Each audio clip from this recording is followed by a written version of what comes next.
Bonjour à tous, je suis très heureuse de vous retrouver pour cette rentrée et pour cette année où, je vous le promets, il y aura beaucoup plus de vidéos que l'année dernière. Et pour commencer cette année, je voulais parler d'un thème qui me tient particulièrement à cœur et qui, je trouve, est très peu abordé sur le YouTube francophone, le bien-être animal et la condition animale plus généralement. Et pour en parler, j'avais deux options. Soit vous faire une vidéo purement théorique sur la condition animale.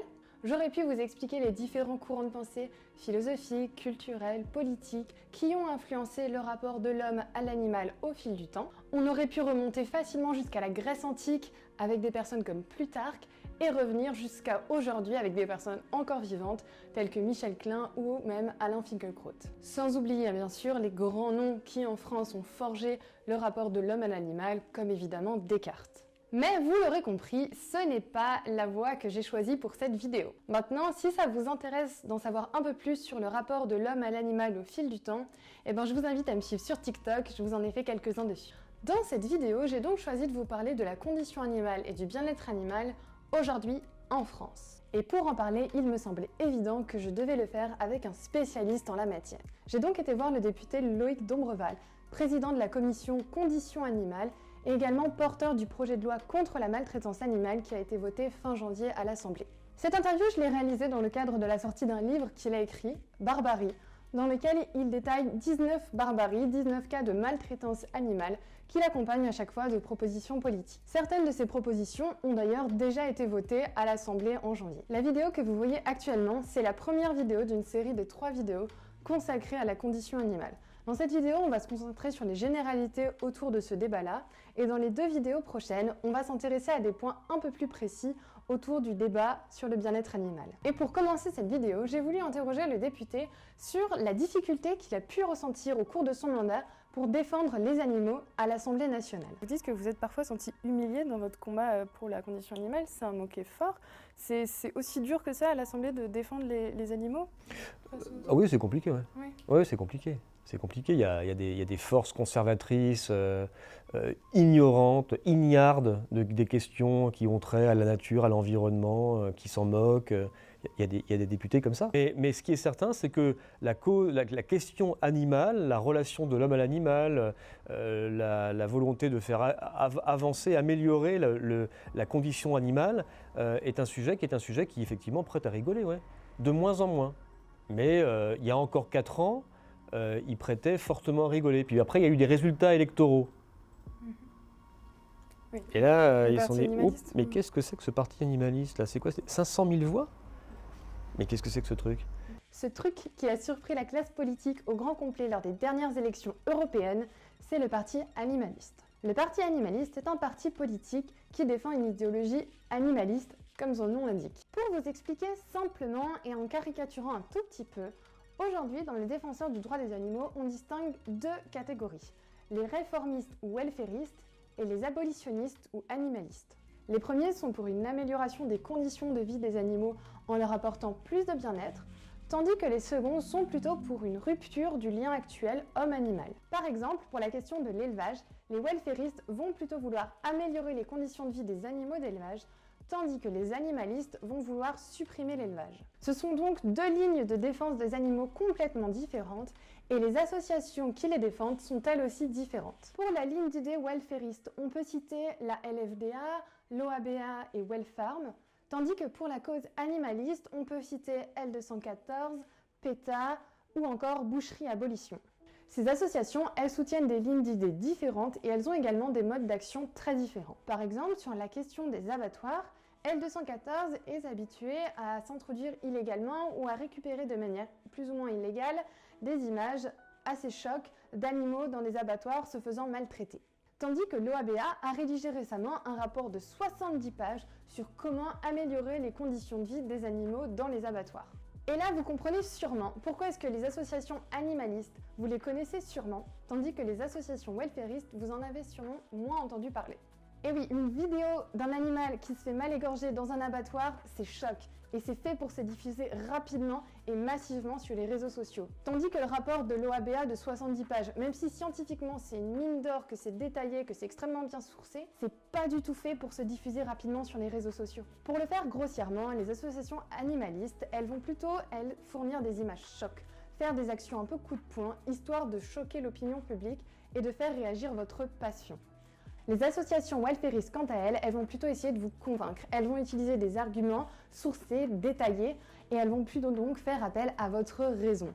Mon explication pour l'instant elle est un petit peu grossière, je le reconnais volontiers, mais pour cette vidéo et pour planter les bases, c'est largement suffisant. Le parti animaliste, il a été fondé par L214 et il soutient donc une ligne d'idées animaliste, au cas où vous n'auriez toujours pas compris. Loïc Dombreval, quant à lui, il se met plutôt du côté des welfaristes. Il a donc une ligne d'idées qui est différente de celle du parti animaliste, et j'ai voulu l'interroger sur comment est-ce qu'il voyait l'arrivée de ce parti sur la scène politique. Le parti animaliste, il ne défend pas vraiment la même ligne d'idée que vous sur la cause animale. Il est abolitionniste, quand vous êtes beaucoup plus modéré. Du coup, vous le voyez quand même d'un bon œil, son arrivée sur le plan politique? Oui, je pense que je le vois d'un bon œil. Et je le vois d'un bon œil parce que cette candidature, puisqu'il y a une candidature maintenant qui s'est déclarée pour être pour les présidentielles au parti animaliste, et je le vois d'un œil positif parce que ça va mettre en débat et ça va encore mettre un coup de projecteur médiatique sur ce dont on parle. Tous ceux qui sont aujourd'hui sceptiques vont lire, ils feront une opinion par rapport à la question du parti animaliste. Ils se rendront compte à ce moment-là que je ne suis pas du tout un antispéciste et que mes positions sont plus modérées que celles du parti animaliste. C'est que ça, d'ailleurs, ça en rassemblera encore avec moi et avec les autres députés qui travaillent avec moi sur ces questions. Donc c'est tout à fait positif. Le débat sur la condition animale, le moins qu'on puisse dire, c'est qu'il n'est pas du tout apaisé. Que ce soit dans la sphère privée, où je suis sûre qu'à la moindre soirée, si vous évoquez le mot vegan, il y a tout de suite quelques personnes qui vont avoir un avis extrêmement tranché sur la question, ou même dans la sphère publique et médiatique. Et ça, en même temps, comment est-ce que ça pourrait être différemment lorsque certains médias tels que BFM TV ne trouvent rien de mieux à faire que d'inviter sur un plateau TV Solveig Halloween, notamment connu pour faire ça. Ne nous mangez pas, ne nous mangez pas, ne nous mangez pas, non! Et la mettre face à un boucher. Ce type de débat-là, il n'est absolument pas fait pour faire avancer la condition animale. Ce type de débat-là, il est uniquement fait pour obtenir ce genre de séquence. Rendez-vous, prenez un Xanax, buvez un peu d'eau, je sais pas, faites quelque chose. Monsieur Leboeuf. C'est pas un artisan du meurtre qui va vous donner des conseils de détente. On peut pas dialoguer. Et c'est de cela dont j'ai voulu parler avec le député Dombreval. Débat pour la condition animale que vous évoquez, vous dites à son sujet qu'il devient de plus en plus binaire, les propositions sont parfois simplistes et les positions se radicalisent. Ça, vous l'analysez, à votre avis, c'est dû à quoi cette radicalisation du débat autour de la cause animale ? Je pense qu'il y a plusieurs facteurs. Il y a un facteur qui est un facteur médiatique et qui est lié notamment aux réseaux sociaux et aux médias qui simplifient à outrance le débat et qui, par efficacité médiatique, rentrent dans des débats qui sont des débats blanc-noir, pour, contre, méchant, gentil, et il n'y a pas d'alternative ou pas de finesse. Parce qu'en fait, les sujets s'enchaînent. On passe d'un sujet à un autre extrêmement rapidement, donc il faut avoir des idées très très simples et très très schématiques, très rapidement, à donner, à délivrer aux auditeurs. Donc ça, c'est le premier point.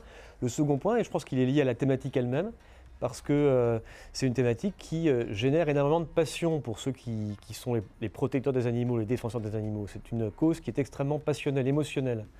Et en face de cette émotion et de cette passion, il y a des gens qui, au contraire, qui réagissent en fait à cette passion, à cette émotion, en prenant l'opposé de cet enthousiasme, encore une fois, de ces réactions parfois extrêmement fortes et exacerbées.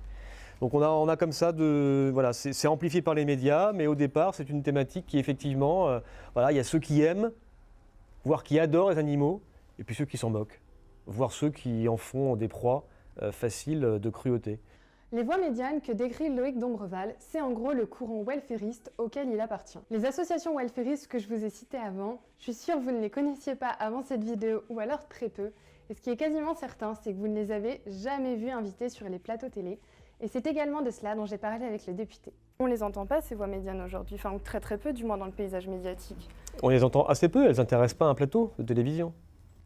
C'est parce que moi, je ne suis pas invité pour aller sur un plateau télévisé pour casser de l'agriculteur ou casser de l'éleveur ou casser du chasseur. Parce qu'on en est arrivé à ce niveau-là. C'est-à-dire qu'on invite un écolo pur et dur et on met en face de lui un chasseur pur et dur. Et on dit « Allez-y les gars, amusez-vous bien, nous on compte l'audimat ». Je schématise à peine. Donc moi, dans une position intermédiaire, je n'intéresse pas tellement les médias.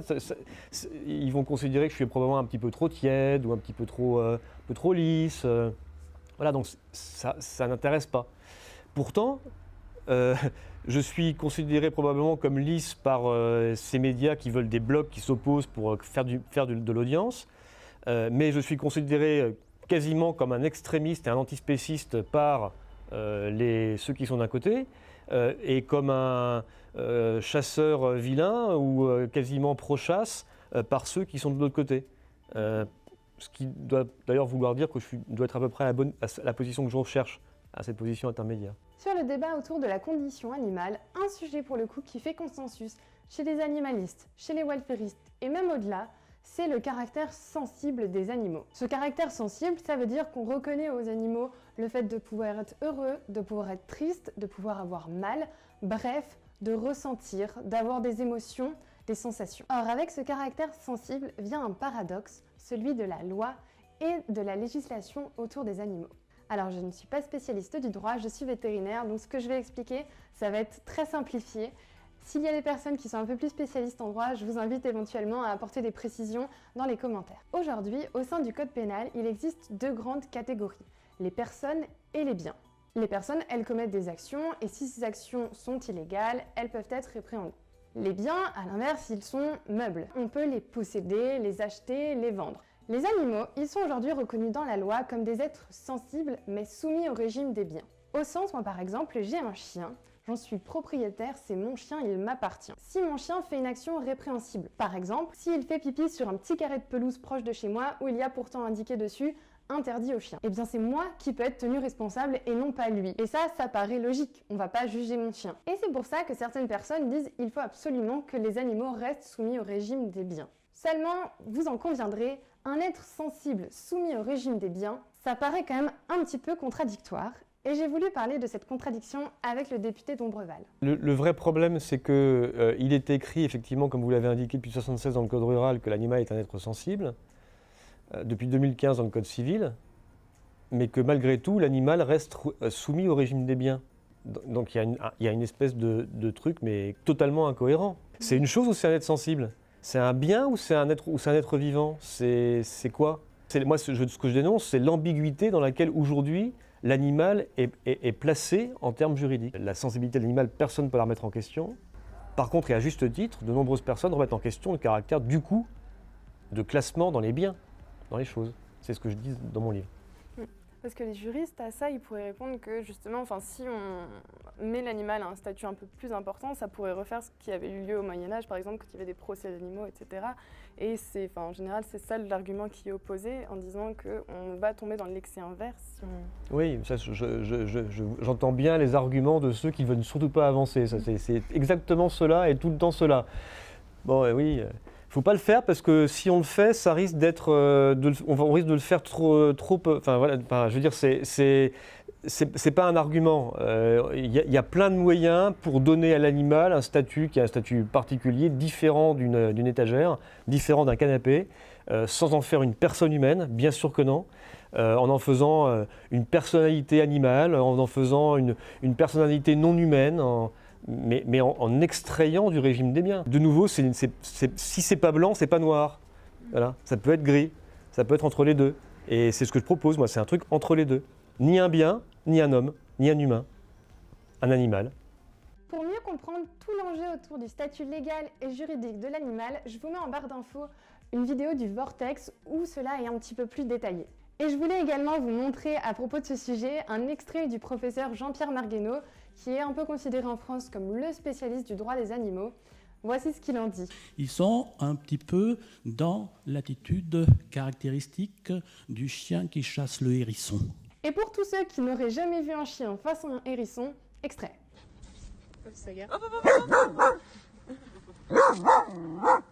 Cette ambiguïté légale autour du statut des animaux n'empêche heureusement pas de légiférer.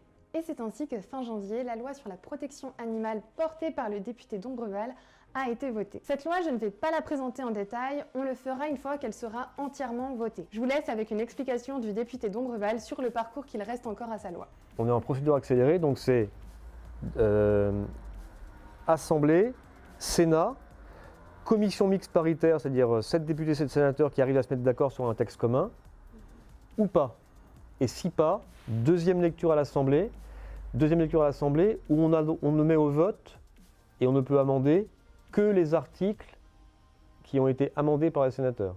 Si les sénateurs ont voté en l'état l'article 1, 5 et 7, d'accord, on n'y touche plus en deuxième lecture. Pour toutes les étapes intermédiaires jusqu'à la promulgation définitive de la loi, eh bien je vous tiendrai informé en story sur Instagram plutôt que sur YouTube, c'est beaucoup plus pratique pour moi. Donc n'hésitez pas à me suivre sur ce réseau. Ensuite, pour ceux qui se demandent quel est réellement l'intérêt de cette loi, quel est l'intérêt de la politique, même un peu plus généralement, pour défendre les animaux, eh bien je vous laisse le député d'Ombreval défendre un petit peu son terrain. À la fin, c'est quand même la loi qui va permettre de sceller les choses. Et donc, en ce sens, elle est effectivement extrêmement importante, même si je reconnais parfaitement que les lois, la loi souple, hein, ce que les anglo-saxons appellent la soft law, est une façon aussi de faire évoluer les choses sans avoir forcément besoin de la loi en elle-même. De même que les règlements. Les règlements qui permettent de faire évoluer les choses, mais de façon moins pérenne. Un règlement, c'est un ministre qui prend un arrêté ministériel et dit à partir de dorénavant, ça va se faire comme ça. Par exemple, dans un exemple typique, en janvier 2020, conférence de presse de Didier Guillaume, ministre de l'Agriculture à l'époque, et qui dit en janvier 2022, dans 2 ans, c'est-à-dire en 6 mois, il n'y aura plus de broyage de poussins à vif en France et plus de castration à vif de porcelets. Eh bien, par voie réglementaire, sans passer par la loi. Okay, il a le droit. 2 problèmes. Premier problème, les règlements, si le ministre change, ils peuvent changer. Donc c'est beaucoup moins fort que la loi. Et la deuxième chose, c'est que manifestement, les acteurs des filières, en tout cas en production animale, font moins attention aux règlements, sachant très bien que les ministres changent, qu'aux lois. Et donc en janvier 2022, 2 ans après l'annonce de Didier Guillaume, on continuera à broyer à vif des poussins et à castrer à vif des porcelets en France. J'espère donc que ça vous aura convaincu à vous intéresser un petit peu plus à la condition animale et que vous regarderez les 2 prochaines vidéos sur cette chaîne qui traiteront de sujets autour de celle-ci, comme la chasse, la corrida ou encore l'abandon des animaux de compagnie. Donc si ce n'est pas déjà fait, vous pouvez vous abonner à cette chaîne. Et enfin, je voulais absolument terminer cette vidéo sur une note positive, légère et pleine d'espoir. Et j'ai donc voulu demander au député d'Ombreval ce que vous, derrière votre écran, vous pouviez faire à votre échelle pour aider la cause animale. Dernière question du coup pour finir cette interview. Pour ceux qui nous écoutent et qui n'ont pas forcément acheté votre livre et qui sont quand même sensibles à la cause animale, à la fin, vous donnez quelques conseils pour s'engager auprès des animaux. Moi, j'ai beaucoup de jeunes qui regardent cette vidéo. Vous leur conseillerez quoi à ces jeunes qui sont sensibles à la cause animale ? Je leur conseillerais d'adhérer à une association de protection animale et de devenir bénévole dans une association de protection animale pour leur filer des coups de main, avec refuge ou pas. Avec refuge, c'est-à-dire association de protection animale qui œuvre sur les chiens et les chats, mais pas uniquement. Il y a plein d'autres associations de protection animale qui œuvrent sur plein d'autres espèces, qui font un travail fantastique, sur lequel d'ailleurs les députés et les sénateurs et tous les politiques que nous sommes avanceraient moins bien et auraient parfois même des positions moins bien construites. Il y a vraiment, je pense en particulier aux associations welfaristes, il y a vraiment des associations qui ont des équipes de collaborateurs extrêmement importantes au regard des questions qui sont posées, qui produisent des documents scientifiques, argumentés, extrêmement intéressants, qui viennent vraiment nourrir notre connaissance. Donc des associations participer à la rédaction et aider ces grandes associations welfaristes à produire des positions, à faire de la bibliographie, à rechercher des infos, à interviewer, travailler dans un refuge pour aller aider dans ces refuges de protection animale qui font aussi un boulot incroyable, signer des pétitions, voilà, bon, il y a un peu tout et n'importe quoi parfois dans les pétitions, mais il y en a aussi qui sont extrêmement intéressantes et bien faites et encore une fois argumentées. En tout cas, ce que je leur dis, c'est que toujours dans votre esprit, si l'animal est votre passion et s'il vous émeut, n'oubliez jamais de mettre dans votre réflexion, dans vos actes, aussi beaucoup de raisons. Ne vous laissez pas emporter par de la violence verbale ou même pourquoi pas physique. Voilà, c'est à chaque fois que vous faites ça, à chaque fois que des gens abordent cette question de façon agressive et violente, à chaque fois, ça ralentit le travail de la loi. ça ralentit le travail des parlementaires, ça complique ce travail, et donc ça nous met dans l'embarras. Et on doit toujours se justifier derrière, non, en disant non, nous on ne pense pas comme ces gens violents. Nous on pense qu'il y a une voie, qui est une voie différente, qui permet par le dialogue, par la concertation, ça sera peut-être plus lent, et ça sera plus solide, et ça sera plus pérenne. Et il y a une autre voie pour avancer sur ces questions-là. Donc voilà, je leur dis, engagez-vous dans la protection animale, dans une protection animale sereine, déterminée, exigeante, mais sereine et non violente. Merci beaucoup. Moi, il y a un député un jour dont je tairai le nom, qui me dit, moi je ne sais pas si ça fait mal d'être égorgé sans être étourdi, je n'ai jamais été égorgé.